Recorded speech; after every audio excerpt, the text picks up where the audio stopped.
Hello everyone, this is Sam of Historiansplaining. A historian tells you why everything you know is wrong. And this will be The Keys of Heaven and Earth, the History of the Papacy, Part 2. So if you listened to the first part, you know that we left off with a discussion of the Catholic Reformation, including the effort to standardize church ritual and teaching, mainly through the Council of Trent, which met off and on at different periods in the 1500s. The council also launched a renewed campaign to reinforce church discipline and combat corruption, and the council and the papacy deputized a variety of new groups to promote popular piety and channel it into Orthodox Catholic channels. The most important of these, as we said, being the Jesuits. So over the course of the later 1500s and the early 1600s, there was some renewed vigor in the Catholic Church in the wake of this Catholic Reformation, as seen, for instance, in the Catholic Church's success in rolling back the Protestant Reformation in important countries like Ireland and Poland, and also in the flowering of Baroque art. But despite this, over the course of the 17th and 18th centuries, the papacy became embattled again, in some ways just as severely as during the Protestant Reformation. It faced new challenges from new currents of thought within Catholic Europe, and these included a new rational empiricism and natural philosophy, including, for instance, the heliocentric cosmology put forward by Copernicus, and the struggle with this new theory culminated, of course, in the clash between the Inquisition and Galileo. There were new challenges to biblical mythology on various points. The idea of polygenesis came forward, the notion that there were multiple separate creations of humans in different parts of the world, as opposed to the traditional theory of monogenesis, of a single origin of humankind based upon the book of Genesis. And this new school of polygenesis was inspired in large part by exploration and discoveries of new populations on previously unknown continents around the globe. And then shortly after that, the new geology, the idea that the Earth was unfathomably old, possibly millions of years old, as opposed to the traditional idea that the entire history of the Earth was recounted in the Bible, and hence could be calculated to less than 10,000 years. And these new challenges, like the heliocentric cosmology, the theory of polygenesis, and the new geology, they might not have mattered that much to the papacy and the Catholic Church, except that the papacy by this point had really painted itself into a corner by taking up this mantle of arbiter and defender of orthodoxy against heterodox ideas and challenges. And so the papacy was really obligated to respond. And the response was very slow. So during this whole era, following after the Council of Trent, the popes themselves were pretty much all fairly unimpressive and unremarkable. And there are various reasons why this might be. There had been this really international stream of talent into the Vatican following from the Reformed papacy in the Middle Ages. And that was largely cut off, it seems, by the rise of these new monarchical states, which sucked up a lot of that talent into places like Paris and Vienna and Berlin instead of to Rome and the Vatican. And even when one looks at the papal throne itself, pretty much all the popes throughout this era were Italian. There was no longer this sort of mix of talent from all over the continent. And moreover, they were basically all functionaries drawn out of the Roman Curia, and they lived largely cloistered lives within the Vatican. So rather than really addressing these new crises and challenges directly, the papacy instead tended to rely on their loyal field commanders, namely the Jesuits. So Jesuits were international. Unlike the Curia, they were drawing talent from all over Europe and then eventually from abroad beyond Europe. And they went out into the mission field, starting with India and China, and then soon after the Spanish and Portuguese colonies in the Americas. And they would operate sort of in waves as a vanguard of spiritual colonization. They would first set up evangelistic missions and gain sort of a small cadre of converts.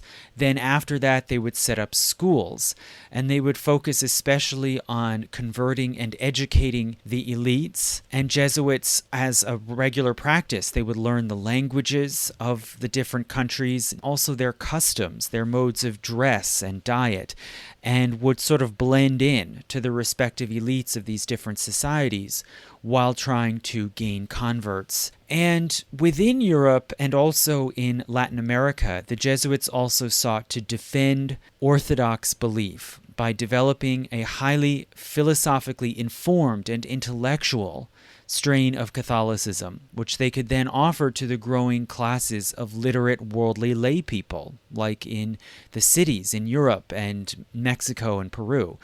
And this new highly informed and intellectual Catholicism could be disseminated then in universities, in grade schools and seminaries, and eventually also in the Catholic press.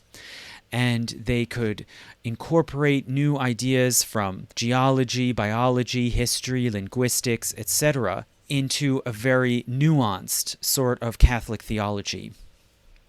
And by about 1700, the Jesuits became extremely powerful, with properties, missions, and seminaries all over the world, and with advisors and confessors working closely inside the royal palaces all over Europe.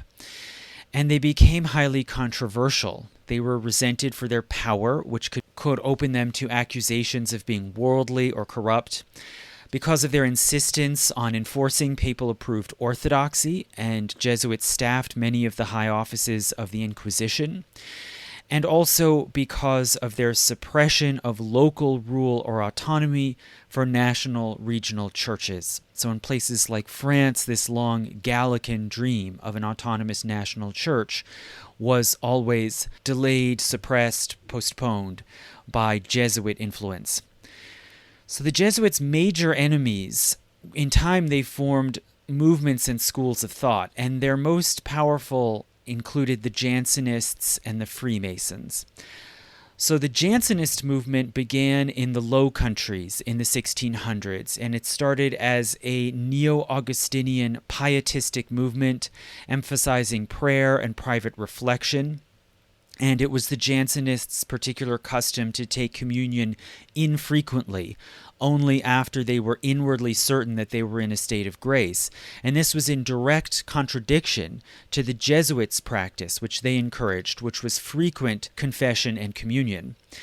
And the Jansenists, although they started off in the Low Country, they grew very popular in France. You may be aware the great philosopher and mathematician Blaise Pascal was one, and he spent a great deal of time at the Jansenists' country retreat at Port Royal outside Paris. In 1713, Pope Clement XI issued a bull condemning them called Unigenitus. But nonetheless, many French church leaders simply rejected this papal decree and even rejected the Pope's claim to be the sole judge of true doctrine. They asserted instead that a council of the French or Gallican Church could, if it chose, overrule the papal decree. So in response to this, the Pope excommunicated them.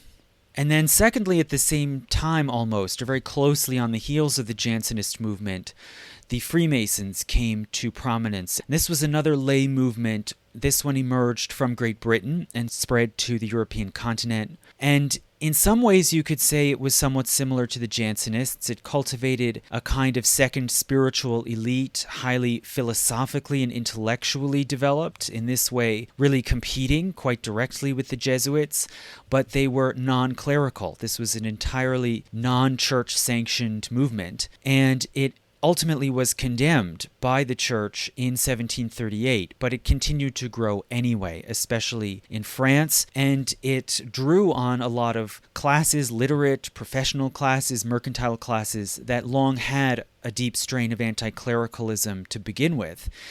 And the Freemasons became especially hostile to the Jesuits in particular, whom they saw as enforcers of orthodoxy and whom they detested especially for their role in the Inquisition. And in all of these ways and through all of these channels, anti-Jesuit factions gained increasing power. Firstly in the public sphere, and then even in governments and royal courts. With time, various governments across Europe began to drum up accusations of corruption and malfeasance in the Jesuit order.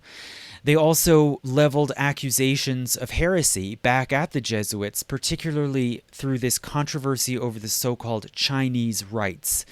So one thing that Jesuit missionaries in China had done to sort of accommodate themselves to local society and gain favor and connections in China was that they did not object. They accommodated themselves to the common Chinese custom of revering the ancestors, including through offerings and prayers. The Jesuits basically made justifications for why this was not idolatrous or pagan, but naturally their enemies back in Europe didn't accept those arguments and used this controversy against them. And they began to use these grievances as pretexts to expel the Jesuits from the realms under their governance. And this began first in Portugal, which can seem a bit surprising, but in 1759, Portugal was under the rule of the Secretary of State, the Marquês de Pombal, who basically stepped in to a power vacuum when the government and the king were overwhelmed by the catastrophe of the earthquake of 1755. So in the midst of this chaos, the Marquês de Pombal stepped in and took up control of the government. It happened that he reportedly was a Freemason. He'd become one in Austria.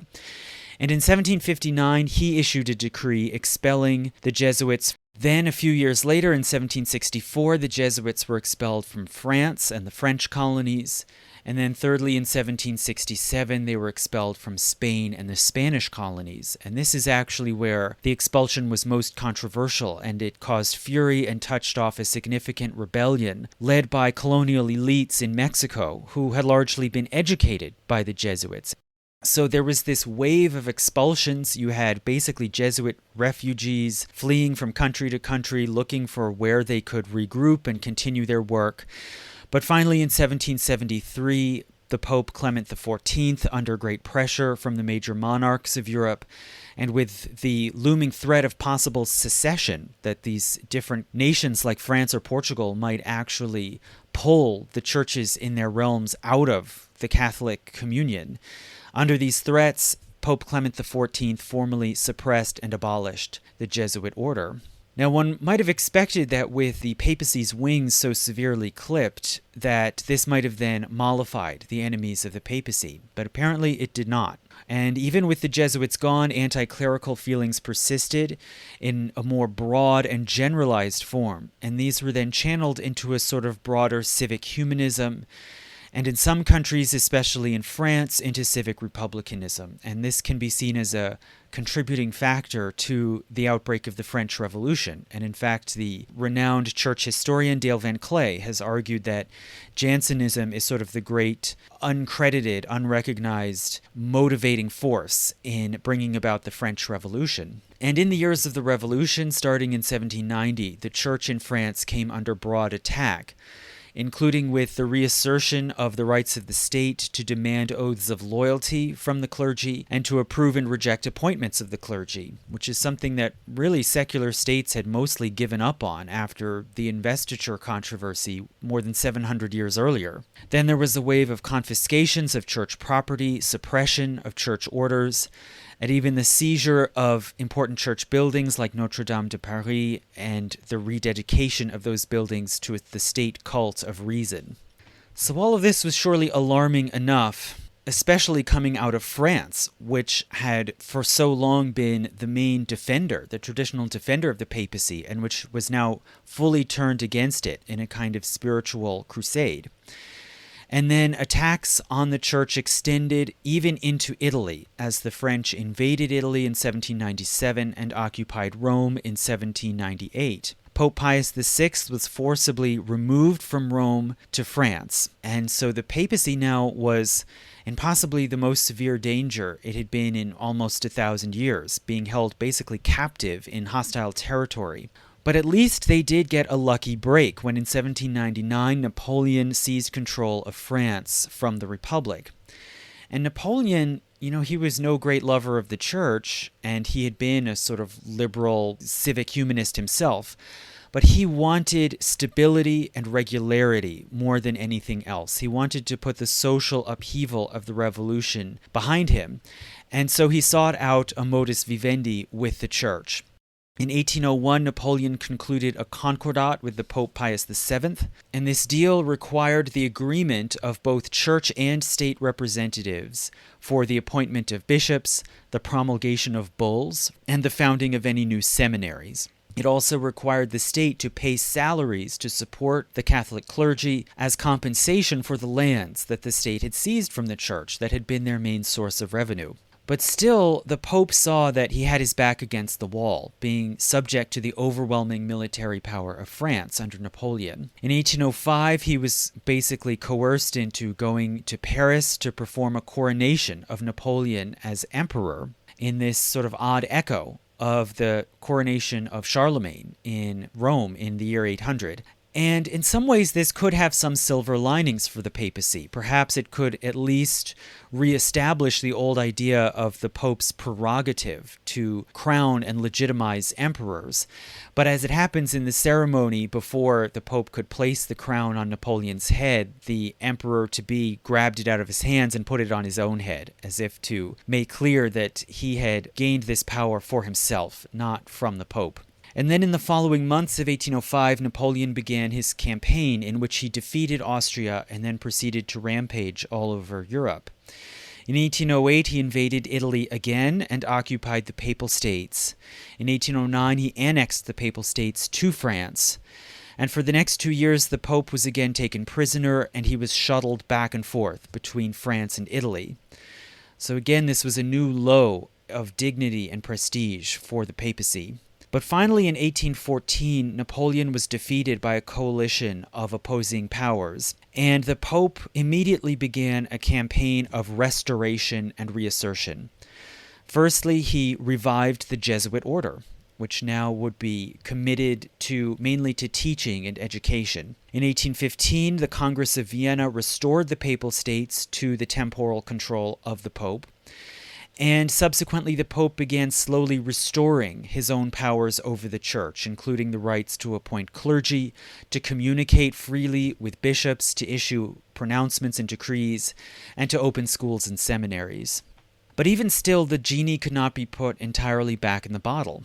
The French Revolution had unleashed new ideas onto the scene: democratic republicanism, secular humanism, nationalism, and even the beginnings of socialism. And all of these new philosophies were in different ways opposed to church power and sought to suppress clerical power or to subordinate it to other powers and principles that claimed a higher, more universal authority. And it's important to note that even though all of these ideas were all anti-clerical to varying degrees, some clergy even embraced them as well. And just as in 1789, some priests who were delegates in the Estates General had gone over and joined the National Assembly, in the same way some clergy in the 19th century did embrace democratic republicanism, nationalism of, whatever national group they happened to belong to, maybe Italian, maybe German. And so all of these new philosophies made inroads into especially the lower clergy, the parish priests, the friars. And this presented a real challenge to the papacy. So overall, in effect, the aftermath of the French Revolution saw a realignment, where the papacy had to choose now how to respond to these new threats and how to hold them at bay, whether to somehow accommodate and incorporate them into Catholic teachings and practice, or to retrench and try to suppress them, probably with the help of state power. So Pope Pius VII attempted for a time to take a more accommodating course, but this didn't last for very long. By about 1820, the papacy chose the reactionary course. They aligned together with the reactionary monarchical regimes that had been installed at the Congress of Vienna, and in particular, Austria under the Chancellor Metternich really stepped into that role of sponsor and defender of the papacy. So the papacy and the clergy in general came to be seen as part of the anti-democratic old order. And some reactionary philosophers, such as Joseph de Maistre from Savoy, embraced the church and in particular the papacy, but not so much on theological grounds as on political grounds, in the notion that the church and the papacy could be bulwarks against social change and upheaval.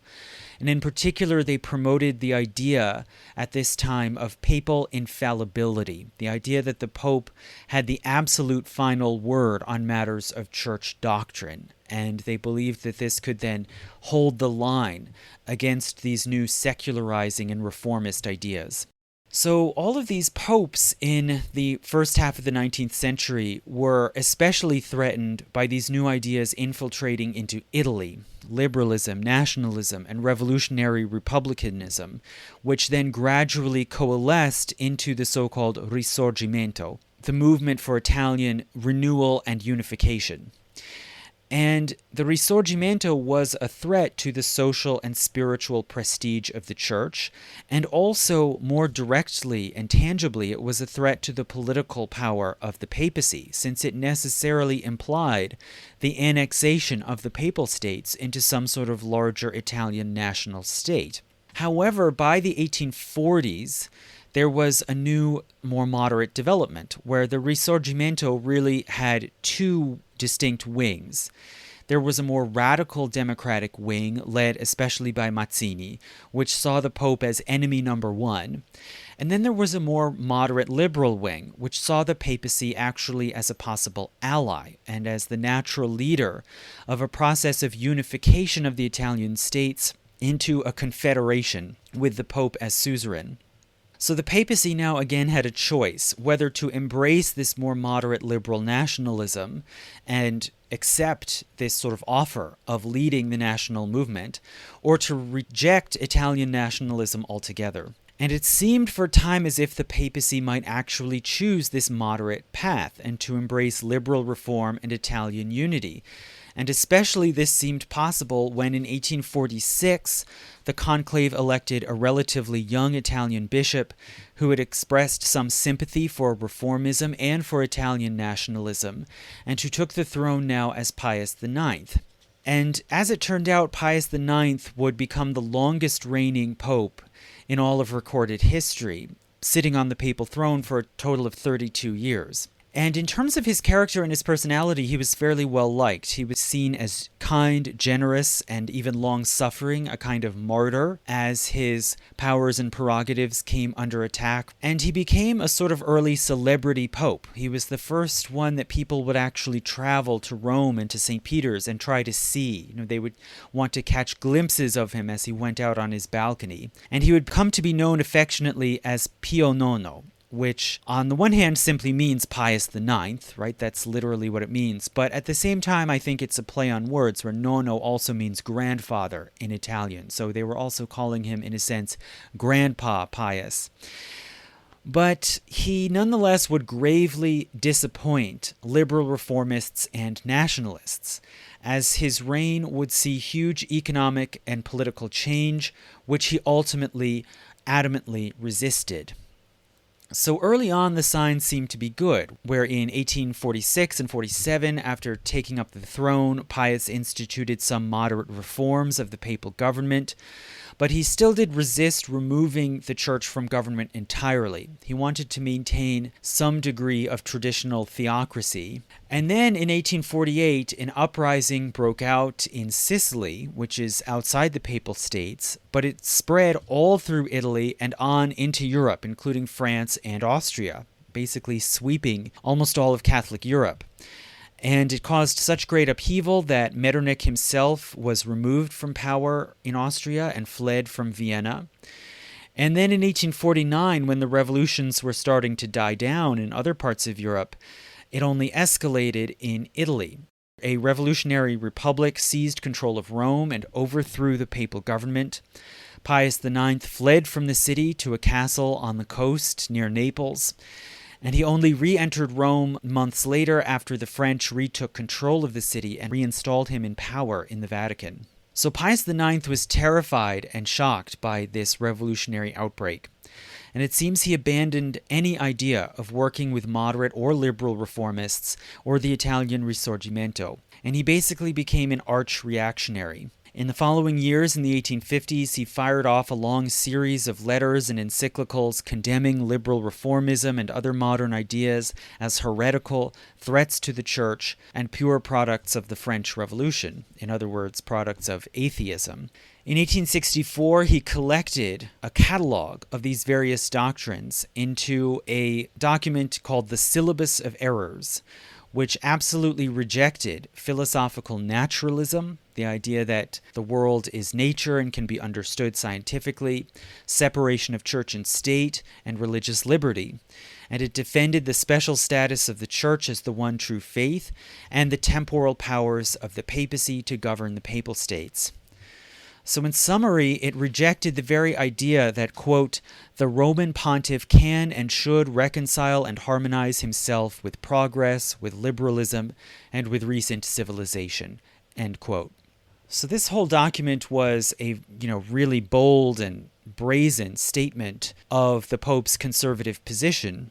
And it was reassuring to many parties in the church, but it also was highly embarrassing, especially to clerics in France and other parts of Europe where there were Catholic parishioners who desired some degree of reform and modernization. These were not completely alien ideas within the church. So in 1867, the Pope announced that he wanted to hold an ecumenical council in order to discuss and ratify his condemnations of the modern doctrines, to reform canon law and church discipline, and to define the exact extent of papal authority, since this was still ambiguous and disputed. So in 1869, the planned council opened in Rome, and it was called the First Vatican Council. And it held debates for almost a year. And after some debate and opposition, it approved of the Pope's declarations, pretty much wholesale. And in July 1870, it even went further in formally adopting the notion of papal infallibility. So what Pius says goes from this point onward. Then a few months later, in 1870, Italian troops occupied and annexed Rome, and the council was suspended indefinitely. The Pope then did not flee from Rome, as some might have expected him to do, but he did withdraw into his palace in the Vatican. He proclaimed himself a so-called prisoner of the Vatican, and he refused to accept the loss of his control over Rome or the legitimacy of the new Italian state. Now, as for this new doctrine of papal infallibility, it too was highly controversial even among bishops, who were accustomed to some degree of freedom and authority in defining how to teach the doctrines of the faith to their flock. So some of these bishops swallowed their discomfort and simply hoped that at some point the Vatican Council would resume and revise this doctrine. One of them, as it happens in Belgium, refused to accept this new papal infallibility at all. And he gathered together a network of allies who then formally broke away and formed the so-called Old Catholic Church, in the sense that, in their view, they were adhering to the traditional beliefs and procedures before this new innovation of papal infallibility. Now, by the time Pio IX died in 1878, he was basically seen through much of Europe as a symbol of the embattled old order of Europe and the Church, and as an enemy of modernity and democracy. He was then replaced as Pope by an Italian cardinal named Papacy, who took the papal throne as Leo XIII. So Cardinal Papacy had been fairly popular for a number of years, and he was elected quite quickly in one of the shortest conclaves ever held. Yet he then went on to reign for 25 years, making him then the third longest reigning pope in history. And Leo XIII, in a sense, sought a middle way, a way of adapting to the modern world without completely assimilating to it. So he wanted, it seems, to break out of this two-sided, polarized struggle between modernizers and reactionaries.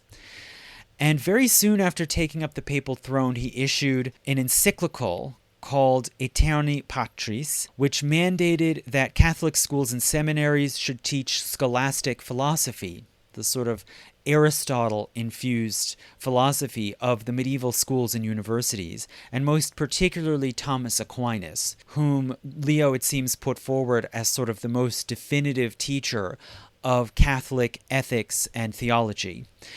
And it seems that this offered a way of cultivating a distinctive Catholic worldview, which was neither liberal and modern nor reactionary and authoritarian. And it encouraged scholarship on church history and philosophy. Leo XIII also opened up much of the Vatican archives to scholars of all different faiths.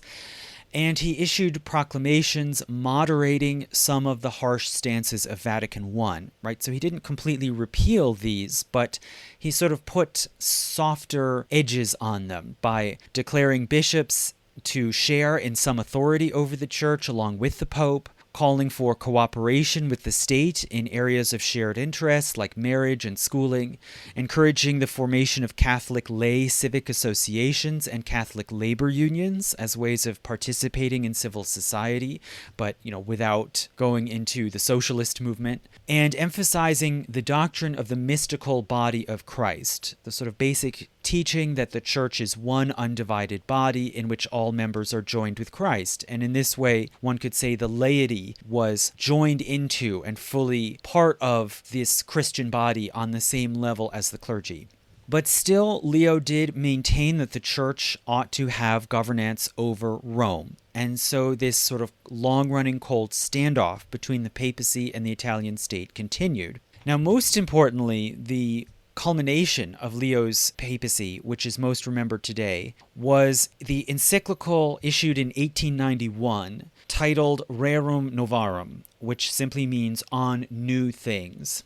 And this encyclical was explicitly dedicated to relations between capital and labor, which was a completely new subject that the church had never formally addressed before.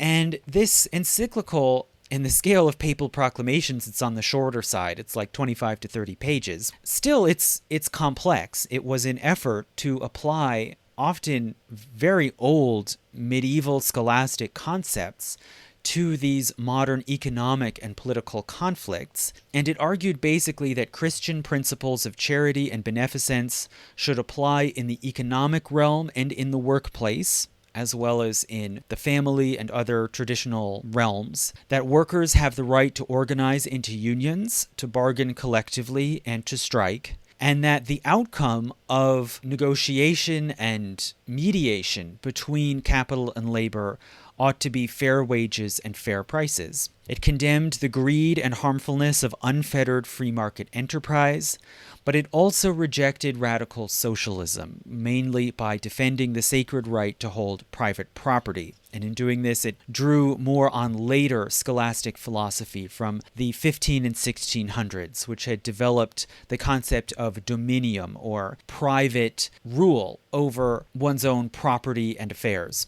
So all in all, this encyclical was very innovative, and one has to consider, why did it come about? What prompted this dramatic new development? Well, on one level, it was partly due just to the industrialization of Europe. Many Catholics had become industrial workers. Others were emigrating, for instance, to the United States and Canada in order to work in the booming industries. And their most urgent and pressing needs and concerns were as workers. And so the church, even in the Vatican, feared that it would become irrelevant if it didn't take a stand on these questions of class conflict and this pressing matter of the clash between capital and labor.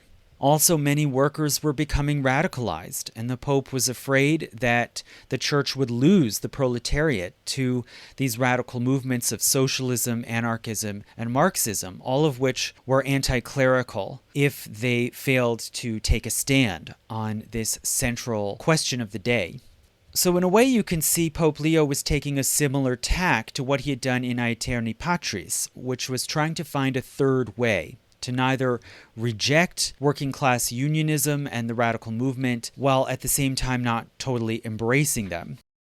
And this encyclical and the efforts to implement it created the beginning of Catholic social teachings. So it launched a whole new field of Catholic philosophy and doctrine, which then would underpin many later movements like the Catholic Workers' Movement in the 1930s. And the final reason why this encyclical came about that we should have in mind is the growing influence of Americans in the church. So with German, Irish, Italian, Polish, and other migrants from Europe and Latin America coming into the United States, the American industrial working class was increasingly Catholic, while they were working for employers who were mainly Protestant. And so in this way, the growing Catholic Church and clergy in the US and Canada ended up in the role of advocate and defender of the workers who were their parishioners. And many very talented and ambitious children of the working class in the United States joined the American Catholic clergy. And this new American cadre in the global Catholic Church helped then to reorient the Church, even in the Vatican. And even on the individual level, probably the biggest single inspiration and influence on the conception of Rerum Novarum was the American Archbishop James Gibbons. So James Gibbons was an Irish American born and raised in Baltimore. He became a priest in 1861 and then served as a bishop in North Carolina. He was sent as a delegate to Rome and attended the First Vatican Council. And when there, he basically supported the positions of Pius IX. So he was a conservative in the particular context and with regard to the particular questions of that moment. And perhaps out of gratitude, in 1877, Pope Pius IX made Gibbons the Archbishop of Baltimore, which was a very prestigious position. It was the oldest bishopric in the United States. And 8 years later, in 1885, he helped to organize and found Catholic University in Washington, D.C. And this was part of an effort to integrate Catholicism into American life. And the following year, in 1886, he was made a cardinal, and he was only the second ever American cardinal. And in Baltimore, he ministered to poor workers working in the industries, in the dockyards.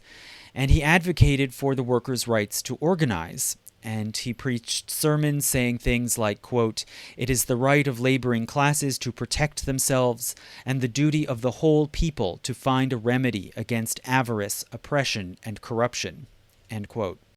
And famously, he also pointed out that Christ himself was a manual worker, since he was a carpenter, and preached, quote, "The Savior of mankind never conferred a greater temporal boon on mankind than by ennobling and sanctifying manual labor, and by rescuing it from the stigma of degradation which had been branded upon it," end quote. He defended the Knights of Labor and helped to make sure that the Vatican did not condemn that organization. So he's starting to have significant clout with regard to papal policy towards labor. So Americans like James Gibbons pressed for a reorientation from seeking the support of traditional elites like, Metternich or the French crown, all of which were under attack and losing their traditional authority, and also away from the traditional insistence on the special privileges and power of the church towards an acceptance of religious freedom and pluralism. And this made a lot of sense to American clerics who were operating in a sphere of religious liberty under a secular regime that enshrined separation of church and state. And they found that in this environment, they were doing great. The church was not under attack like in France or Germany at this time, but rather was flourishing, growing with many devoted adherents. And also it was gaining converts, including among American intellectuals. There was a long period from about the Civil War up through the 1950s, really, where it was quite fashionable for American writers, philosophers, artists to convert to Catholicism. And American clerics also found that they could coexist in a positive way with other minority faiths, like the Jews, who were in a fairly similar situation to Catholics in the U.S. And as it happens, Cardinal Gibbons himself made friends with a number of rabbis and condemned anti-Semitism. So through these experiences and this growing American presence, a new position formed within the church hierarchy, which accepted the principle of separation of church and state and held that the church could and should compete in a religiously free and tolerant society. And this position came to be called simply Americanism. So Leo XIII, it seems, had at least some awareness and receptiveness to this American perspective. And he reigned until he died in 1903 at the age of 93. And by the time he passed, he was highly respected, and he immensely increased the global prestige of the papacy, which now was seen as a kind of relevant moral arbiter and moral voice on the international scene. But his pontificate still left major questions hanging in the air for the 20th century. So these problems for the 20th century papacy included what to make of this growing Americanism within the church. Could this be acceptable? Was it heretical? Was it a threat? Also, what to do about other rising threats from outside the church. Not only 19th century secular humanism and liberalism, but also a new militant atheism, which included strains of Nietzscheanism and also social Darwinism and racial pseudoscience. Also Marxism, which gained a great new power base in Russia after the Bolshevik Revolution. So the responses by the papacy again vacillated, largely between two poles, one reactionary and the other reformist or accommodationist. So the papacy had to weigh whether to combat these new ideas or to somehow accommodate and incorporate them, much like the Jesuits had done with Renaissance humanism and natural philosophy. In other words, one could say whether to try to turn back the secularizing tide by aligning with state power to suppress them, or somehow reconcile them and incorporate them into church teachings. And in some ways, one can see that this was somewhat similar to the old axis that I talked about in earlier centuries, the axis between defending and retrenching in the faith versus spreading the faith. But there were also several important differences to this new situation. For one, both parties, both the missionary party and the defensive retrenching party, both were focused on extending or rebuilding church influence within Western Christian society. So the big danger now was agreed to be forces of secularization and the loss of faith. Secondly, these two sides also took on political tinges. They were more and more associated with the political left and right, as they had been to some degree in the 19th century, but now even more so. And the two sides also came to be associated with different stances on church ritual and liturgy. So in a sort of attenuated way, you can say ritual and liturgy, and not just doctrine, came to be politicized. And there was a growing tension between, on the one hand, simplicity, folk practice, and vernacular language and styles, versus high ceremonialism and the use of Latin in line with the Council of Trent. So there were periodic shifts between these two modes, the more reformist and vernacular mode and the more traditional and conservative one. And ironically, over time, Americans came to be more and more critical in driving both parties. So the first new pope of the 20th century was Pius X, who followed Leo XIII, and he reigned from 1903 to 1914. He oversaw some internal reform of church institutions, but he also condemned the idea of separation of church and state, which was finally being carried out in his time in France under the government of the Radical Party in the aftermath of the Dreyfus Affair. He also condemned what he called modernist teachings, basically the idea that the church is evolutionary and that teachings and practices must change and develop from age to age. So this was literally anathema to him. And further, he patronized a spy network to catch liberal clerics within the church, and he had many church teachers and scholars fired or even excommunicated. He died in August 1914, just weeks after the outbreak of World War I. And this left quite a mess then to his successor, who took the throne as Benedict XV in September 1914. And his reign was mainly dominated by World War I. And he refused to take sides in the war, even though both sides really lobbied to try to get him to favor the Allies or the Central Powers. But he refused and attempted to act as a neutral arbiter and to negotiate peace. He set up a Vatican commission for exchanging and treating wounded prisoners of war. He spent most of the Vatican's funds on relief works, and he failed to negotiate an end to the war, but he did still set a precedent of the papacy as a peace broker. In 1917, in the midst of the war, he issued a new code of canon law, which asserted great papal power over councils. again reaffirming only the Pope can call a council, the Pope's delegate must preside over it, and he basically repudiated what was left of conciliarism, that tradition still lingering from the late Middle Ages. But at the same time, he was also much more open and tolerant of some dissenting views than Pius X was. And after the war, he sought to restore the papacy's position in the world. Many countries, such as Great Britain, gave the papacy diplomatic recognition for the first time in centuries, even though they didn't have a country. And Benedict presided over the canonization of Joan of Arc, the great French national hero, in 1920, which helped then to convince France to reopen diplomatic relations with the Vatican. In 1922, Benedict died and a new pope was elected as Pius XI. He was again more traditionalist and authoritarian, more on the model of Pius X. And by now you can see the name Pius was taking on growing associations with Pius IX and with traditionalism and papal absolutism. So that was a way that new popes could sort of signal where they stood on these questions. He argued that the return to, quote, the ideals and doctrines of Christ could heal the world in the aftermath of the Great War. He also was an intellectual. He promoted scholarship and art, supported archaeology in Rome, and he set up the first Vatican radio station, which many saw as a remarkable innovation for such a strictly traditionalist pope. And his other major goal, Pius XI's other long-standing goal, was to try to resolve the Roman question and to somehow get back civil control over Rome for the Pope.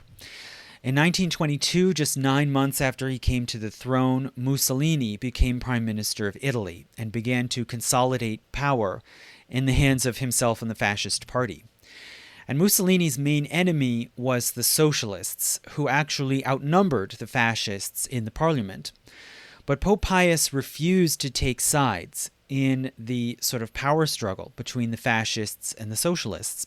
It seems he very much did not want to ally with socialists, whom he saw as traditional enemies of the church.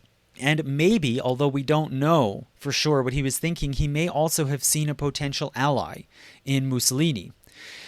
And so he told the Catholic Moderate Party, which had a significant bloc in parliament as well, he instructed this party to dissolve, and subsequently the fascists easily seized control of the parliament and the levers of power. This began really a long and suspiciously close relationship between the papacy and fascism. In 1926, the Pope opened negotiations with the Mussolini government over control of Rome. And in 1929, the two parties signed the Lateran Accords. And under this agreement, the Pope recognized the legitimacy and sovereignty of the Italian state, which they had never done before. And in turn, the Pope pledged to remain neutral in international power politics. Mussolini, for his part, recognized the Pope's rule over the Vatican City, and he designated a small zone of just 109 acres around St. Peter's Basilica and the Papal Palace. And although this was a tiny enclave within Rome, the Pope was accorded the full rights and prerogatives of an independent sovereign, with his own independent sovereign state. Further, Mussolini recognized Catholicism as the state religion in Italy and agreed to institute religious education in the schools, which he had never allowed before. And to make up for the seizure of church properties, Mussolini gave to the Pope a grant of 1.75 billion lire, which is roughly close to about $1.9 billion in modern-day US dollars. And this grant formed the beginning of a massive Vatican treasury. So remember, the treasury was pretty much broke after World War I. So this not only got the Vatican suddenly out of debt, but now they had a massive fund to work with and play with. And this Lateran Accord between Pope Pius and Mussolini has been seen by many, including some clergy, as the church's tacit endorsement of fascism. And many priests at the time understood it that way, whether, for better or for worse. And in subsequent years, many priests in Italy encouraged their parishioners to vote for the fascists. But in subsequent years, Mussolini began shutting down Catholic civic associations such as the Catholic Scouts. And of course, he, suppressed Catholic labor unions, just like all labor unions. And in 1931, the Pope furiously turned against Mussolini and denounced fascism as, quote, a revolution which snatched the young from the church and from Jesus Christ, and which inculcates in its own young people hatred, violence, and irreverence, end quote. So in response to this direct condemnation, Mussolini began to back off. Now, meanwhile, in 1933, the Nazis took power in Germany. And it seems the Pope and the Curia saw the Nazis as basically just small-time thugs, but also at the same time as a possibly useful bulwark against socialism and communism. And so the papacy signed an accord with Hitler's government, a lot like the Lateran Accords with Mussolini. And under this agreement, the church was guaranteed independence and control over schools in Germany, so long as they stayed out of power and basically silenced the Catholic press. And this then, in effect, destroyed the Catholic Party in Germany, in much the same way that the Catholic Party in Italy had been shut down. But over the next 4 years, the Nazis, like Mussolini, started to overstep this agreement and to restrict church activities, especially by blocking the teaching of the Old Testament in schools, which they suppressed for anti-Semitic reasons. So in 1937, the Pope retaliated by sneaking in 2 messages secretly into Germany to then be read from Catholic pulpits, and it condemned Nazism for sowing, quote, suspicion, discord, hatred, and calumny, and for stirring up hostility against Christ and the Church, and also for devaluing the Old Testament. Although this proclamation made no explicit mention of the persecution of Jews. Then this was followed up by another papal encyclical condemning what it called atheistic communism. They don't just condemn fascism, they have to condemn communism as well. In 1938, the papacy tried to press the great powers to oppose and restrain Hitler. So by this time, although the Pope is both anti-fascist and anti-communist, he increasingly sees Hitler and the Nazis as the real threat. And when Chamberlain and the British Foreign Secretary Lord Halifax were in the European continent to meet with Hitler at Munich, they also had an audience with the Pope. And the Pope urged them to be resolute in facing down Hitler. But he reportedly was unimpressed with them, and as they left his audience, he muttered to his friends, "Sono due limaccie," or "they are 2 slugs." The Pope then died early in 1939, just days before he had planned to give an aggressive and uncompromising anti-Nazi speech. But after his passing, the conclave then quickly elected as the next Pope the Vatican Secretary of State Pacelli, who then took the throne as Pope Pius XII.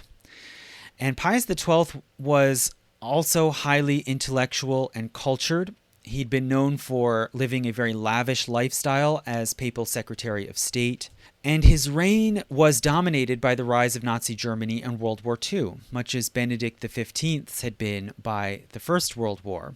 And one of his first acts was dropping papal opposition to the Nazis. So he nixed and suppressed his predecessor's speech that he had planned to deliver against the Nazis.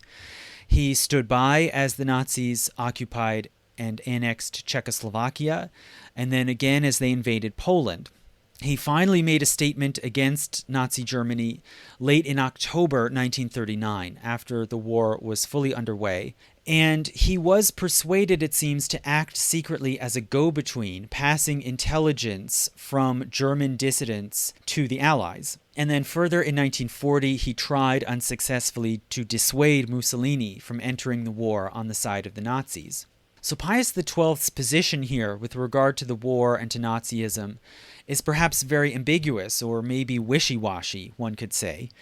And the great controversy that hangs over Pius XII and his pontificate, and even over the papacy ever since this time, is the Pope's response to the Holocaust. So by the middle of 1942, the mass murder of Jews and others, such as gypsies and political dissidents, was in full swing in Germany and Poland. And by that point, it was widely known in the world. Even if the scale was unknown and the details were unclear, nonetheless, it was very much openly known that the Nazis were rounding up and massacring hundreds of thousands or over 1 million civilians, mainly Jews. And Pius XII said nothing about it. In September 1942, FDR sent a special envoy to Rome specifically to meet with the Pope and plead with him to condemn the Nazis' mass killing of Jews and other civilians. But Pius refused, and instead he pressed the Allies to promise not to bomb Rome. Now, it's unclear why Pius XII refused to condemn the Nazi Holocaust. Perhaps it was out of his own anti-Semitism, and it does seem he had made some derogatory statements about Jews before, although they were hardly genocidal statements. It could also have been out of the Pope's desire to appear neutral and to maintain his position as a possible arbiter or peacemaker between the two sides. Or, as some have proposed, it might have been out of fear that the Nazis would carry out reprisals against Catholics in the occupied countries. But for whatever reason, it seems the Pope held back from making any public statement or show of opposition, but he did quietly instruct bishops around Europe to assess the situation within their own areas and to decide their own policies on how to try to undermine the Nazi mass killing. And he further instructed them to find ways to help Jewish refugees to safety. And efforts by Catholic clergy did help to save many thousands of Jews and other targets of the Nazis, especially in Hungary. Finally, in December 1942, the Pope gave a radio address in which he asked listeners to help to bring society back to the law of God, and he said that this had to be done for the sake of those who had died in battle, and for the sake of, quote, hundreds and thousands of persons who, without any fault on their part, sometimes only because of their nationality or race, have been consigned to death or to a slow decline, end quote. So it was pretty clear to listeners by that point, by Christmas 1942, what the Pope was referring to. He was talking about the mass slaughter of Jews and other minorities. But nonetheless, the statement was seen to be quite oblique. There was no explicit reference to who was being killed or by whom, and it actually underplayed the numbers. It was clear by the end of 1942 that the victims were in the millions. In September 1943, Germany invaded and occupied Rome itself after the collapse of Mussolini's government. In October, a Nazi operation began to round up the 8,000 Jews in Rome and to deport them to Auschwitz. Many Roman officials and diplomats appealed to the Pope to speak out and to try to stop this operation, but again he refused. And he later was able to pull strings and use influence to get some of these Jewish prisoners released, mainly those who had some Gentile parentage or heritage. It was more feasible to persuade the Nazis to let them go. But nonetheless, at least 1,000 of the Jews of Rome ultimately died in the concentration camps. So again, one asks why. Was it because of the Pope's own anti-Semitism, his sympathy for fascism, fear once more that the Nazis would carry out reprisals against Catholics? Some have speculated it might have been out of the Pope's simple fear that he himself might be arrested or imprisoned if he spoke out against the Nazi killing. In 1944, a massive campaign to round up and kill the Jews in Hungary was launched. And the Catholic Church in Hungary did resist this to some effect. There was a large operation undertaken to hide and protect Jews, such as in monasteries and convents, but the papacy played no direct role in it. After the war, Pius XII never spoke about the Holocaust nor expressed any regret for his actions or inactions. He never excommunicated any Nazi war criminals, although he did excommunicate thousands of communists. Also after the war, Pius XII supported many efforts at post-war relief, especially for refugees. He renewed his condemnations of communism and excommunicated many communists. And he also endorsed the idea of European integration, which was just coming onto the scene in the late 40s and early 50s. And it seems he saw this as a way of containing or combating the spread of communism. And it happens that the papacy has often been a strong and vocal supporter of the European Union and European integration since then. In terms of doctrine, Pius urged a return to basically the status quo ante bellum. And he also celebrated simple and traditional piety. He himself was a devotee of St. Mary, and he embraced popular veneration of the Virgin. And most significantly, in 1950, he promulgated the doctrine of the Assumption of the Virgin. So that is the idea that the Virgin Mary was assumed bodily into heaven, rather than being laid to rest in the earth. And this was a long-standing folk belief in the Catholic world, but now it was made official dogma. And this was sort of a dramatic way of Pius representing his championing of folk belief and folk piety. He also carried out a renewed campaign of censorship and repression, basically contemporaneous with the Red Scare and McCarthyism, and purged or excommunicated heterodox thinkers, including some scientists and theologians. In connection to this, in 1950, the Pope also gave his recognition to a new lay pietistic group called Opus Dei, meaning the work of God. And this group had been founded by a priest in Spain in the 1920s, and it had recruited wealthy businessmen and statesmen, and by invitation only. It was a fairly private, even secretive group, which cultivated ascetic piety and devotions similar to the most extreme ascetic monastic life, but among lay people.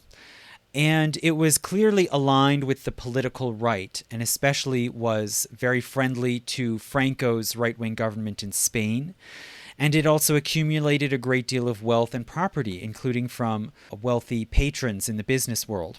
And Opus Dei was conceived, I would say, from my perspective, it seems as a kind of counterbalance to the Masons, sort of counter-Masons, which was intended to roll back modernism and liberalism and to restore a kind of throne and altar authoritarian order in modernized form. And so with the recognition of Opus Dei in 1950, the group was granted special privileges in the church, such as the ability to open chapters that operated independently of local bishops, reporting only to the Pope, much like the Jesuits had done back in the early modern era. And Opus Dei could serve as a sort of convenient instrument of a conservative papacy. So that was another important legacy of Pius's pontificate. The last, and in some ways maybe the most significant, was the Vatican Bank. So this was founded by Pius XII in 1942 during the war, and it was created under the title of Institute for Works of Religion, which you can see is in a way sort of similar to Opus Dei, right, the work of God. And informally, it's been called a bank, but really it was sort of a shady holding company for managing papal assets. It operated very secretively, with no transparency, very little record keeping, and it served to fund church operations such as charities and missions.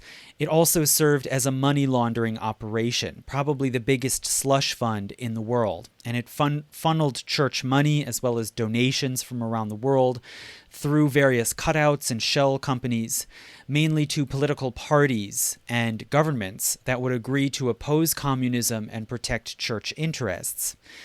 And the Vatican Bank would end up becoming a perennial source of scandals for the Vatican in later years. In the meantime, Pius's health declined through the mid-50s, and he finally died in 1958. And in that year, the conclave elected Cardinal Roncalli, who took the throne as Pope John XXIII. And John XXIII had certain advantages as a public figure. He was seen as kind, convivial, charismatic, in many ways a welcome relief from the very dour Pius XII. He had served previously as a diplomat in Eastern Europe, and during the war he had helped to save Jews in Romania and Bulgaria. And so in that way he was seen much more favorably than Pius XII. At the time he was elected, he was 77, and so he was expected to just be a temporary caretaker pope. This was almost sort of an honorary reward for his old age. And indeed, he was pope for only 5 years. But he was dramatically transformative in that short period of time. A lot like, Leo IX back in the 11th century. He made a lot out of those 5 years. So early in 1959, John XXIII announced that he intended to call an ecumenical council, the first one in 90 years. And the Vatican Curia was quite shocked. This was a total reversal from Pius XII, who had ruled as a doctrinaire autocrat. John said that he wanted to, quote, throw open the windows of the church, and the watchword of his papacy became aggiornamento, updating. So the Vatican scurried to prepare for this huge undertaking of holding a council of what was now an enormous global church. In 1962, the council opened with over 2,000 delegates, including the bishops of various dioceses and priors of various religious orders, as well as observers from 17 Protestant and Eastern Orthodox churches. And Pope John gave a sort of exultant opening address at the convocation of this council, saying, quote, "The Church should never depart from the sacred patrimony of truth received from the Fathers. But at the same time she must ever look to the present, to the new conditions and new forms of life introduced into the modern world, which have opened new avenues. For this reason, the Church has not watched inertly the marvelous progress of the discoveries of human genius. The council now beginning rises in the Church like daybreak, a forerunner of most splendid light. It is now only dawn, and already at this first announcement of the rising day, how much sweetness fills our heart. Everything here breathes sanctity and arouses great joy." So John set enormous expectations and created a great deal of excitement around this new council. But shortly after he died, and he was then succeeded by Pope Paul VI, who continued the council forward and then carried through a number of its recommendations. So what did this council recommend? Well, they repudiated most of the decrees of Pius XII and many of those of the First Vatican Council as well, including the idea of papal autocracy in the church. The council declared that bishops and even the laity had a legitimate say in the direction of the church. Also, quite dramatically, it rejected the idea of the Catholic Church as the one and only repository of Christian truth. It proclaimed instead that the Catholic Church was only one part of the broader universal church, and that divine truth could be found, quote, outside its visible structure. So this can be taken on the one hand as an embrace of ecumenism, the idea of an all-embracing global church that included all different denominations. It also could be seen as a reference to the idea that divine truth could be revealed through science or philosophy or from other religions. All of this was now in the air. The council endorsed the idea of religious freedom, and in particular, it rejected anti-Semitism and formally repudiated the idea that Jews were cursed or blameworthy for the killing of Christ. And this idea had never been a formal part of church teaching. It wasn't in the catechism, but it was alluded to in some lines of some traditional prayers. And the direct repudiation of that anti-Semitic idea is very revealing of the motives and concerns that led to this council. So clearly, in some way, the council was responding to this cloud of suspicion and shame stemming from the Holocaust. And it wasn't just in the sense that Pius XII had, gotten a bad reputation because he didn't do enough and they wanted to make up for that. It was also that there was this underlying question of whether the traditional teachings of the church had in some way contributed to the Holocaust. And hence, the very underpinnings of Catholic beliefs had to somehow be reckoned with in a fundamental way. So the council in all of these ways can be seen as the result not just of John XXIII and his kooky ideas, but as the result of a sea change in the spirit and attitude of the church, which in turn was rooted in the experience of the war and the Holocaust, and which also reflects the powerful influence of Americanism. And indeed, it seems American delegates were very much moving forces within the Second Vatican Council. But this was mostly just a change in mood. There was not a lot of specific concrete change in points of actual doctrine. And you'll hear very often in the Catholic Church, people will refer to or invoke the spirit of Vatican II. And this is, I think, largely because it was mostly just a change in spirit and not really in the letter. And one can see this in various points of doctrine and practice that had become controversial, such as clerical celibacy, that were not in any way touched. Similarly, teachings on women, gender, and the family, which were starting to be questioned in the world at large, these did not change, or they were kept completely off the table and off limits for the council to even consider. And furthermore, a few years later in 1968, a committee within the church examined the question of contraception, now that the pill was available, and they recommended permitting it under certain circumstances, but Pope Paul VI himself nixed that idea. More concrete changes did come in the field of ritual and liturgy. So, as a result of the Vatican Council, the Tridentine Mass was set aside. So this standard accepted form of the Mass in Latin that had been standard for 400 years, this was now set aside, and instead the Council endorsed the performance of Mass in vernacular languages that the congregants would understand. They also changed the literal orientation of the Mass, where now the priest would face towards the congregation when he consecrates the host, rather than facing away towards the altar and the chancel. And this was seen as a way of drawing in the involvement of the worshippers and lowering the barrier between the priesthood and the laity. So Pope Paul VI implemented a great deal of these reforms coming out of Vatican II, and he also ushered out really the old guard in the Curia that might hold up or block these reforms. So he instituted a retirement age of 75 for bishops and of 80 for cardinals. So even if there are cardinals who still have that title who are over 80, they don't have the power to take part in a papal conclave. He also appointed many new cardinals from various parts of the world, most especially from Latin America. So, all in all, how were these reforms received? Well, there was a certain amount of fury and rejection in very traditional dioceses, such as in Spain and Sicily. Many were outraged, especially by the loss of the Latin Mass. And in 1970, conservative priests in France associated together and founded the Society of St. Pius X in order to carry on the traditional Latin Mass or Tridentine Mass despite the reforms.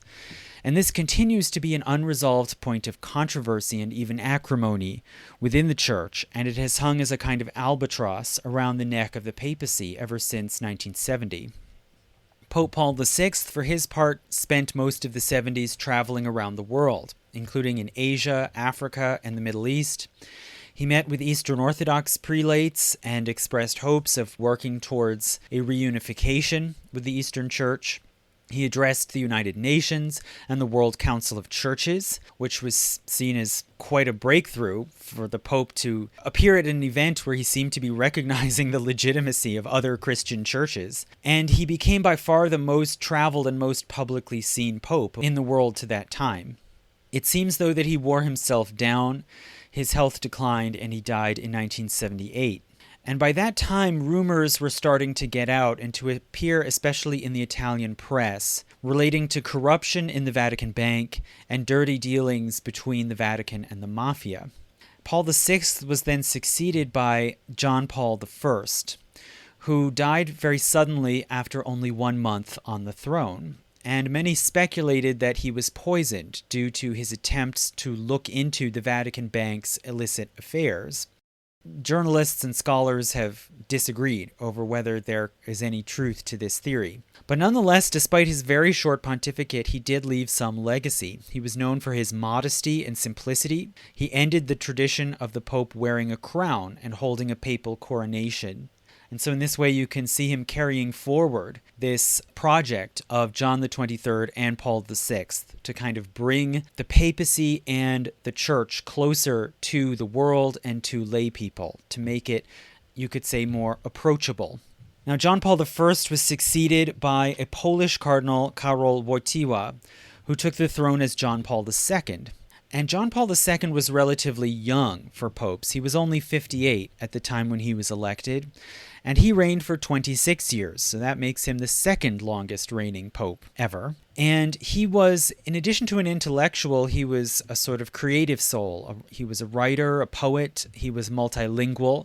He was the first ever pope from Poland, and this was very significant at that time because the country was under communist rule as a Soviet satellite. And his election served to challenge the communist Eastern Bloc. In many ways, he continued on the legacy of Paul VI.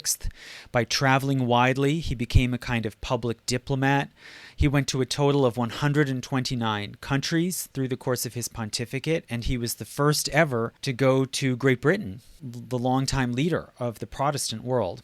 He confirmed the reforms of Vatican II, even though his own sensibilities were more conservative, and he firmly kept a lid on social questions like homosexuality, contraception, the ordination of women, and he continued interfaith outreach, especially to Jews. He also was the first pope ever to go into a mosque. So in other ways, he was very much a cold warrior pope, a lot like Pius XII back in the 1950s. He visited his native country of Poland 9 times and worked more or less openly to undermine and destabilize the communist government. He continued to give support to anti-communist parties and regimes around the world, including by funneling money to them. And anti-communism played into the major controversies of his pontificate. So for one, John Paul II moved to suppress Liberation Theology, which was a clerical movement that developed in Latin America in the 1960s, especially among the religious orders like the Jesuits. And the liberation theologians wanted to go far beyond the reforms of Vatican II. They incorporated some radical socialist and Marxist ideas and sought to revise and reconcile them with Catholic teachings. And the Jesuits' role in this movement of liberation theology can be seen in a way as another instance of the Jesuits incorporating and reconciling modern ideas into a Catholic worldview, much like they had done in the Catholic Reformation, where they incorporated Renaissance humanism and the new natural science. But liberation theology overall embraced an idea of a church of the poor, where interpretation of doctrine was in the hands of the laity, particularly the poor and the oppressed, like those to whom Christ had ministered according to the New Testament. They saw the church as a militant body which must oppose worldly injustice, and it created a broad social base in much of Latin America through small community centers, and it also made major inroads upward into the church hierarchy, its influence even being felt in the Vatican. So in the 1980s, John Paul II condemned liberation theology. He embraced the idea of a church advocating and caring for the poor, but he reaffirmed that spiritual liberation takes precedence over more worldly or material liberation. He appointed conservative bishops to offices in Latin America, closed schools, missions, and lay organizations where liberation theology was propagated, and censored books from the liberation theological presses. Also, many clerics from the movement were killed or jailed by right-wing governments, such as in Chile and Argentina. That helped to put the movement onto a path of rapid decline as well. So the movement was basically dead by about 2000, but its legacy continued to hang over the papacy. Even you could say it was haunted by the ghost of liberation theology. But we'll get to that in a minute. But there was also the Vatican Bank.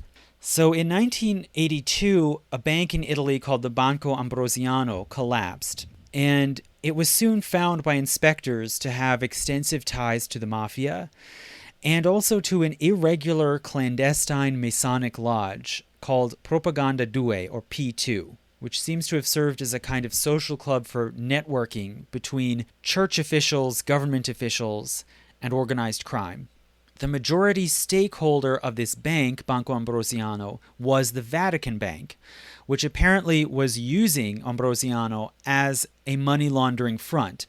And it was funneling funds to anti-communist dissidents in Poland and to the Contra paramilitary forces in Central America. The president of Ambrosiano, Roberto Calvi, was arrested, sentenced to several years in prison, but was then let out on appeal, at which time he went to London, where he was soon after found dead hanging from London Bridge.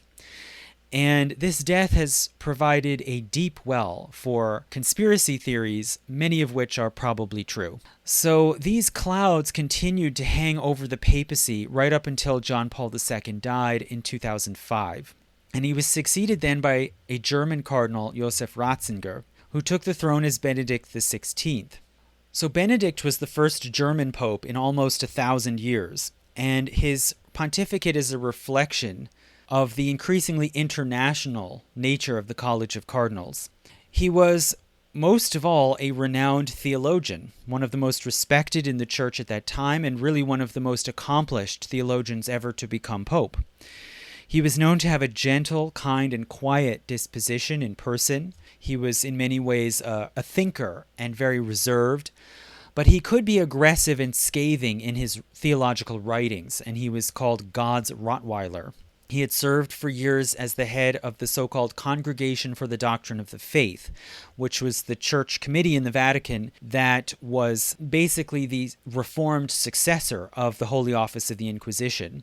And Ratzinger had been called upon to confute Liberation Theology in the 1980s. So he was truly a great intellectual, but he was more a defender of the faith than an evangelist. He believed, it seems, in an inward-looking faith and church, which needed purification. He was not at all used to being a public figure or a diplomat. In his early years of his pontificate, he made various dismissive comments about Protestantism and also made moves that offended Jews, such as lifting the excommunication on a Holocaust-denying bishop. And he had a rather rocky time with the public in general. He caused many small flaps and scandals. In the contemporary terminology, he couldn't read the room. And for example, he was not generally expected to allow much progress on issues of sexuality and gender, these sort of controversial topics. Yet he even sometimes seemed to go out of his way to rub it in modernists' faces,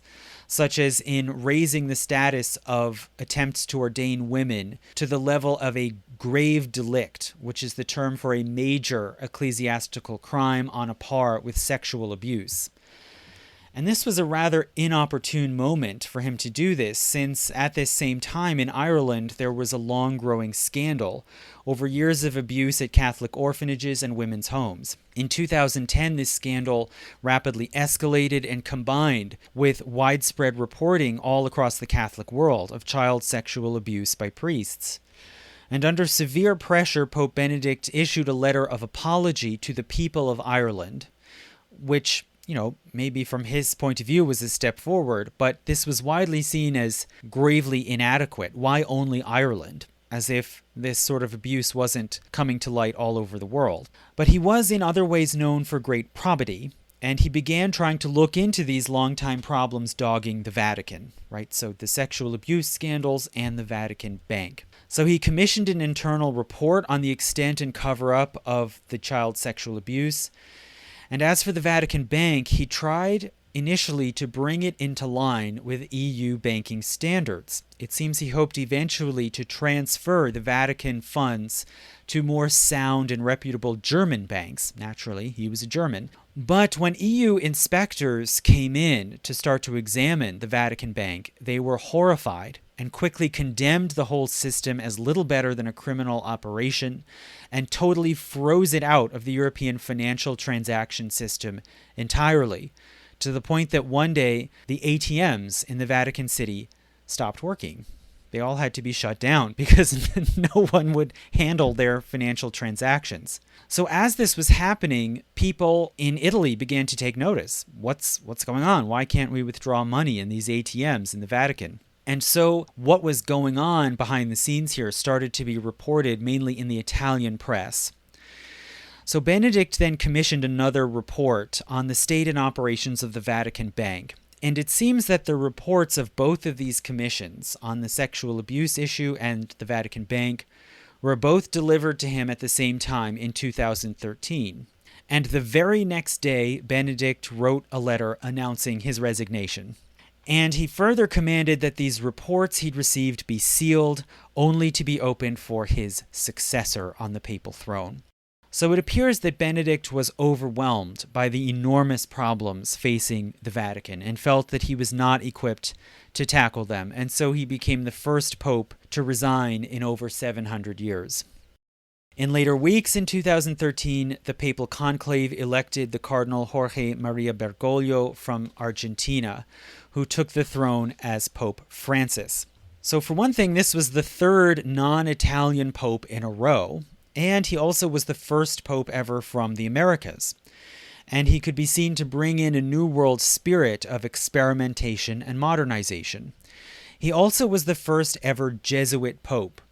So there had long been this very strong but very controversial link between the Jesuit order and the popes, but no Jesuit had ever become pope himself, maybe because that was seen as too dangerous. But now he took the throne as the first Jesuit pope, and moreover, he had been a Jesuit in Latin America, where he had been on the front lines of a new kind of missionism, working embedded in poor populations. And so he could be seen to represent, or to at least be familiar with, the sort of population where the church wanted to reinforce their position. But at the same time, Francis had a very ambivalent and fraught relationship with liberation theology.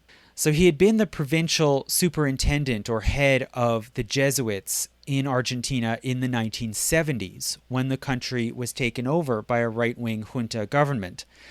And it seems that he had cooperated with this right-wing dictatorship in helping to suppress liberation theology. At least 2 Jesuit priests who had been his colleagues were arrested and tortured, as thousands of people were in Argentina.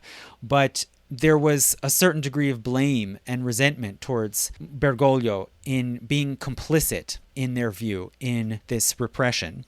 Now, clearly, Francis himself was very ambivalent about this history, and in some ways, one can theorize that he may have been trying to atone for this in his later career, in which he became known for living simply among the common people in Buenos Aires, and then even after becoming Pope in the Vatican, chose to live in a small, austere apartment rather than in the papal palace. Also in matters of ritual, it seems he embraced and took part in folk pietistic practices based in local customs.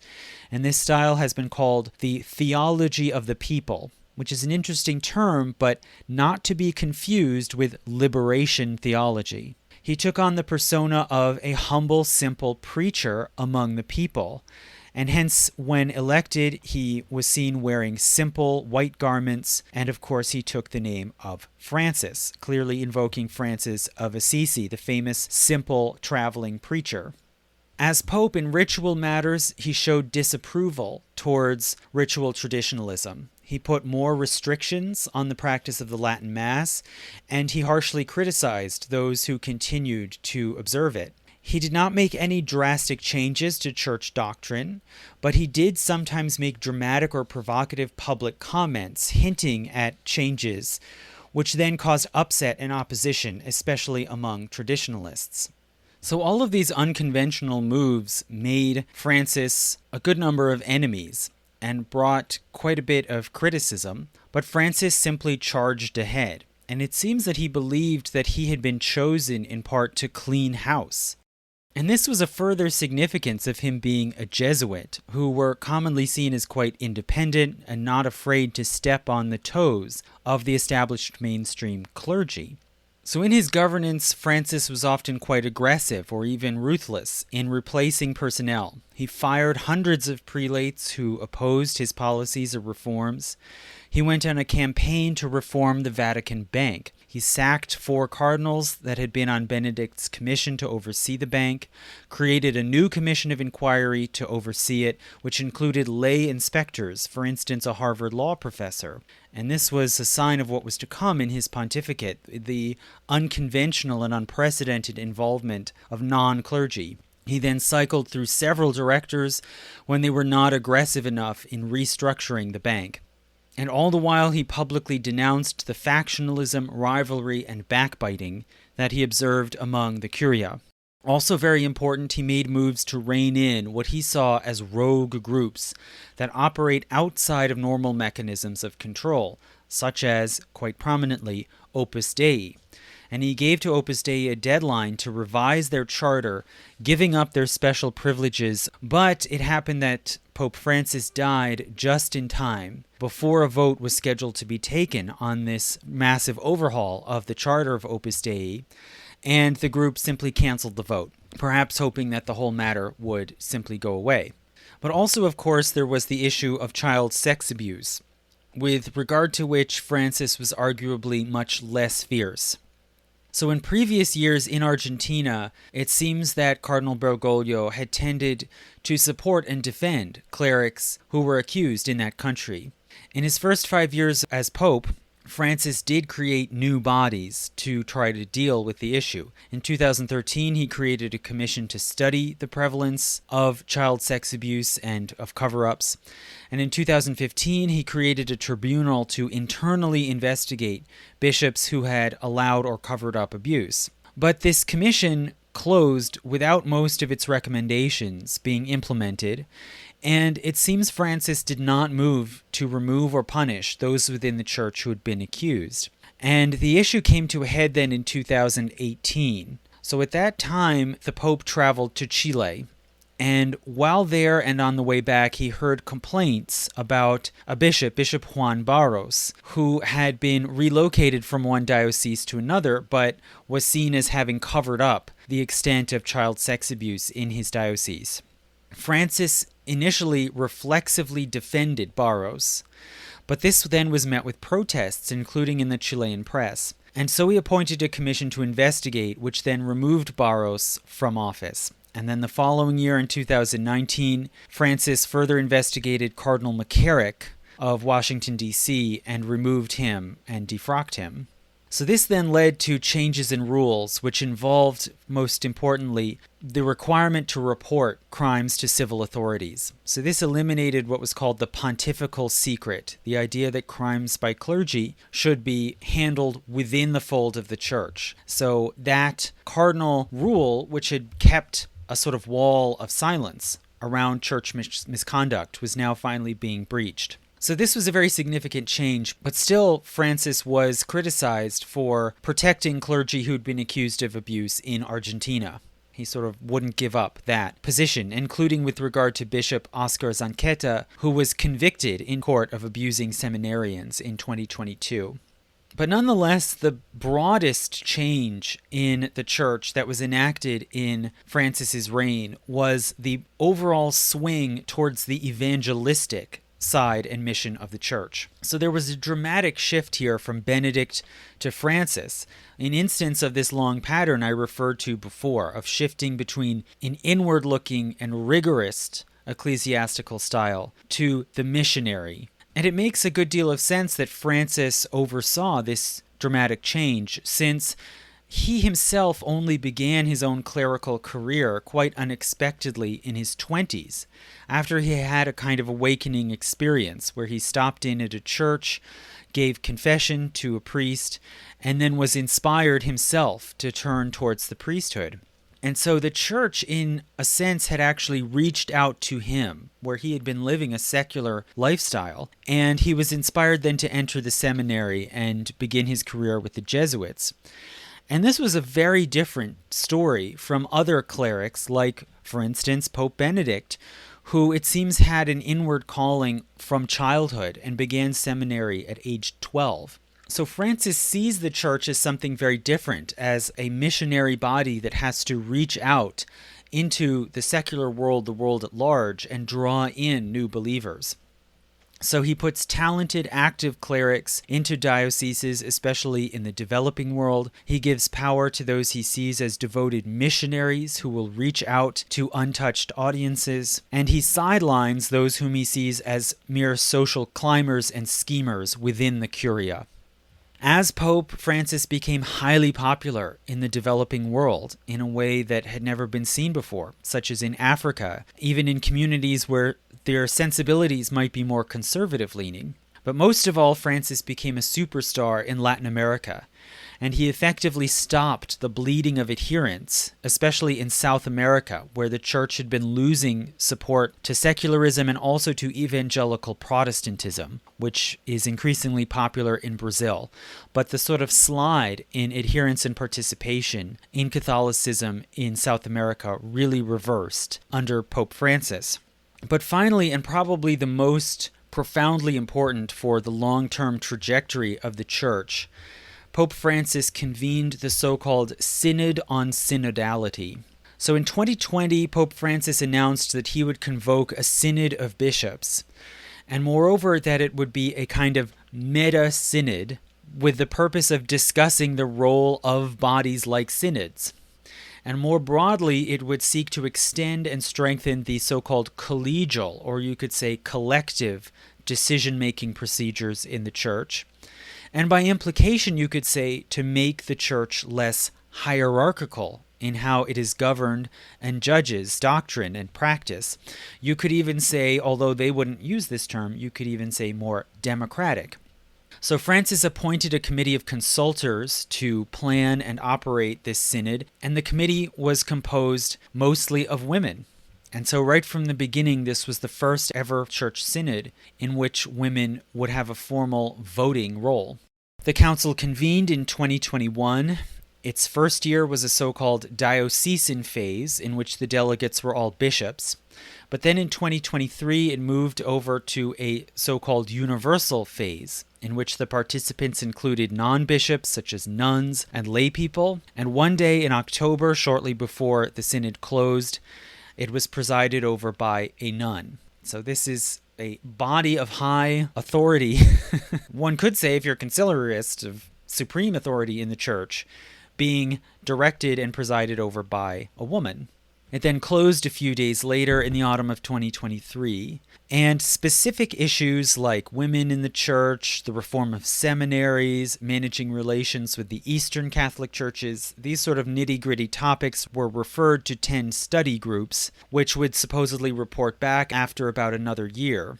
And in many ways, you can see this synod is quite similar to Vatican II, although it had nowhere near the same fanfare. It actually had arguably a similar long-term significance in that not a whole lot of specifics were decided on, but there was a great potential to change the entire direction and attitude of the church. So as I said, it could be seen as potentially democratizing, and the profound significance of this was agreed upon by both supporters and critics. For instance, the Cardinal Archbishop of Hong Kong remarked that, quote, "If legitimized, it can change everything, the doctrine of the faith and the discipline of moral life," end quote. It was unclear how the new attitude of synodality or collegiality could be implemented, but in March 2025, Pope Francis, while in the hospital, approved a basic plan for an implementation phase for local dioceses and conferences to find their own ways to reform and become more synodal. They would then take input from the laity and the religious orders, etc.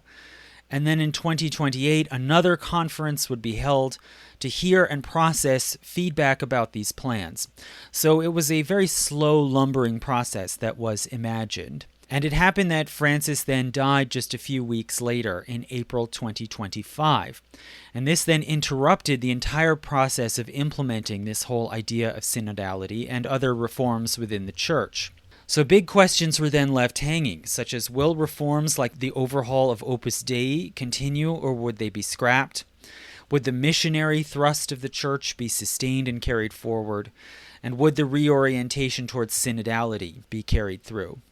So in 2025, a conclave met that was the largest ever in recorded history, with over 130 voting cardinals, most of them from the world outside Europe, and the solid majority of them having been appointed by Francis, and hence reflecting most of his values and mission. So they elected Robert Prevost, who took the throne as Leo XIV. And this caused a great deal of surprise, firstly as the first ever American pope. But it also, in context, makes a good deal of sense. So if one looks from the points of view of the cardinals, Prevost combined various advantages of Francis's pontificate, in that he was not a Vatican insider bureaucrat. He had been a missionary. He had come from a fairly modest background. He had worked in the mission field in Latin America and was a citizen of Peru.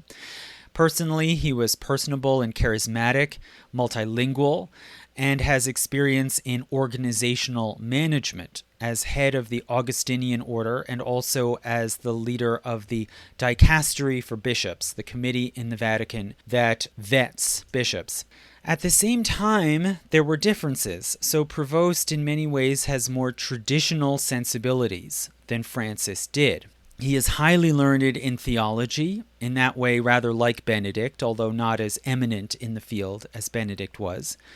He is more friendly to traditional Latin worship and gave his inaugural Mass in Latin, although it was in the modern, not Tridentine liturgical text. He shows affinity for past traditionalists like even Pius XII, and when he was first elected and addressed the crowds in Rome, he wore traditional vestments, unlike the plain white garments that Francis wore, and it seems he took up residence in the papal apartments. So what does all of this mean for his pontificate?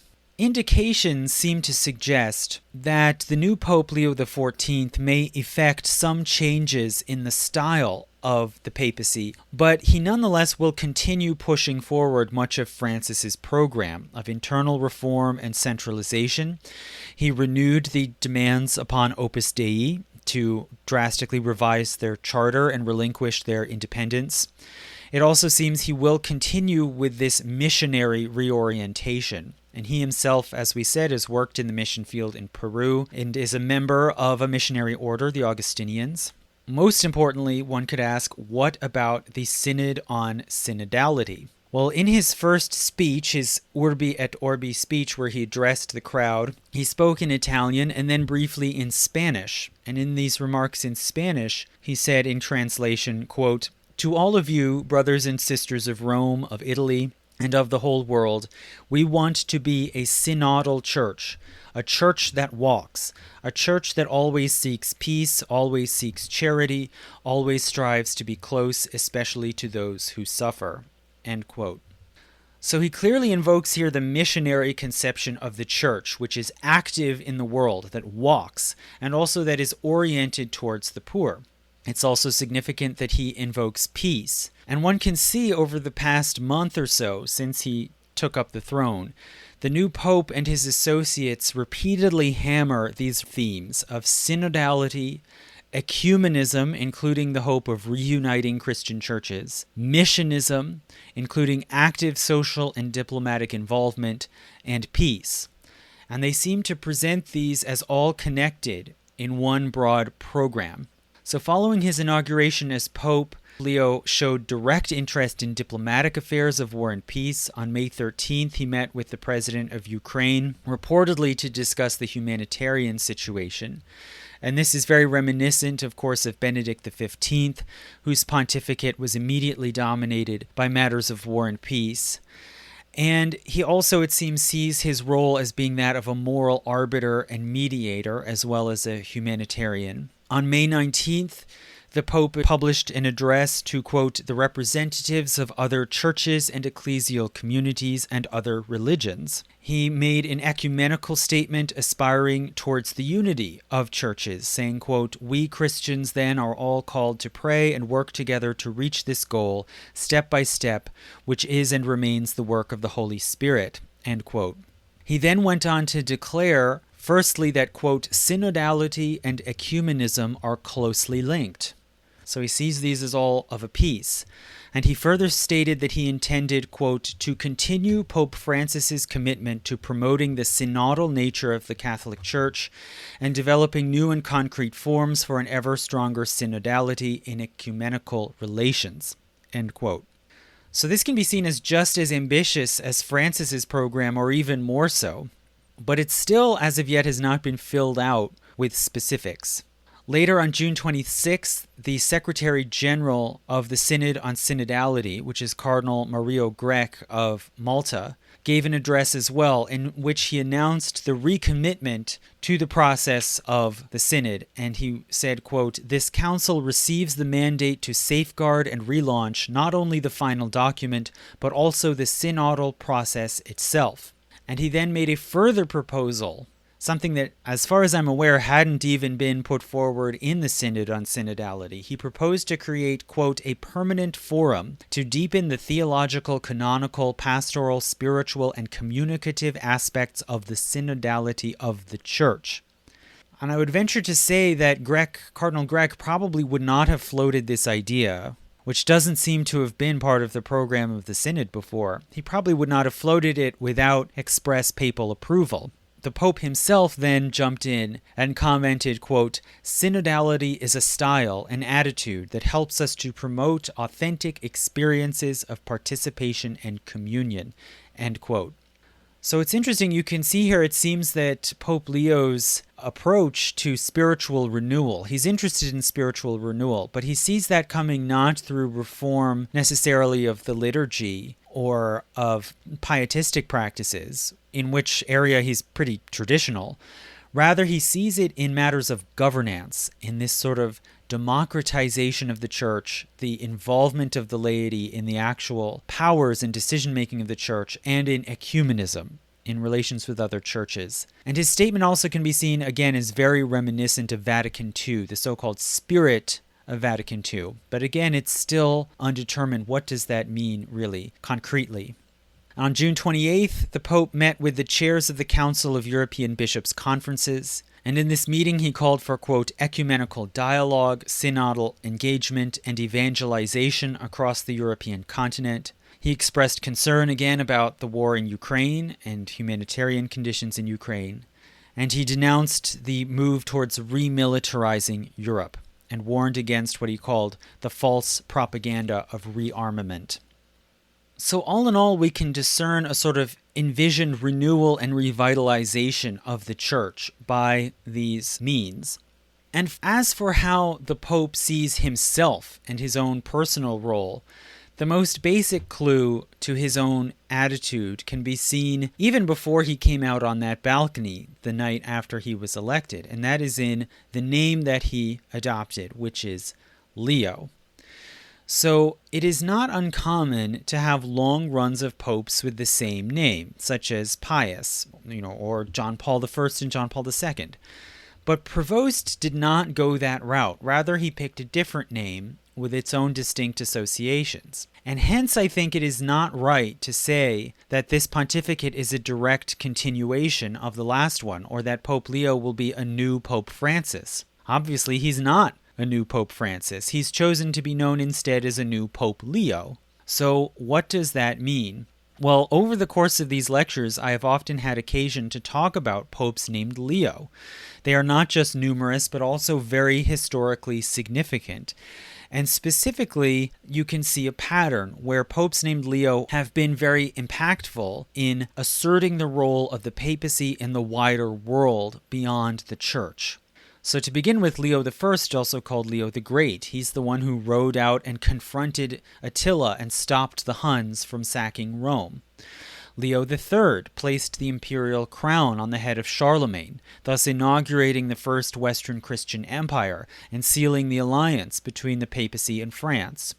Leo IV, in the mid-800s, rallied the Italian states to defeat Arab raiders and secure Italy, and built the Leonine Wall to protect Rome. Later, Leo IX, who came to the throne in the mid-1000s, attacked clerical corruption and launched the Reform Papacy, which fought for independence of the church from secular rulers, and also indirectly led to the launching of the Crusades.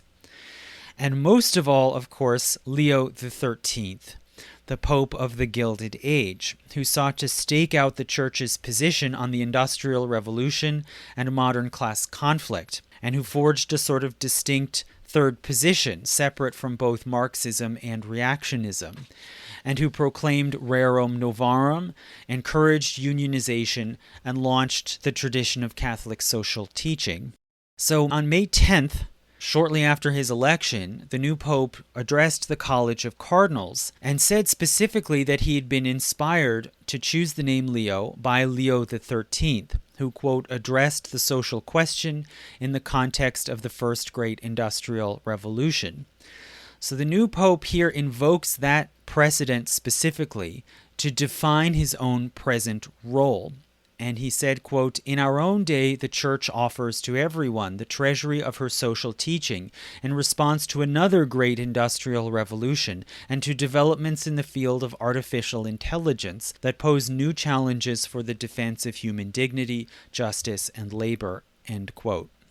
So clearly Leo XIII was especially relevant and present in the new pope's mind, which makes a lot of sense, for one thing, for the first American pope. It was largely American influence that pressed the Vatican in the 19th century to adapt to pluralism and freedom of religion, and also to grapple with and intervene in the class struggle of the industrial world. But even still, I think that more broadly one can see the name Leo as having specific associations with action and assertion in the world, especially action to protect the Christian flock from war and violence. And the new pope evidently sees himself in this kind of a role, not simply as a humble, simple preacher on the model of St. Francis, but rather as a political leader in the world at large. And he imagines his pontificate not simply as a continuation of the Church's missionary renewal, but as a time to bring this renewed missionary strength of the Church to bear in the world.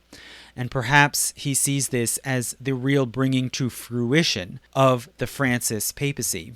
And moreover, I would say it seems he sees this as a means and a pathway towards a reinvigoration of the Church itself in the modern context. But we will have to see in the months and years that follow whether that plays out as he envisions.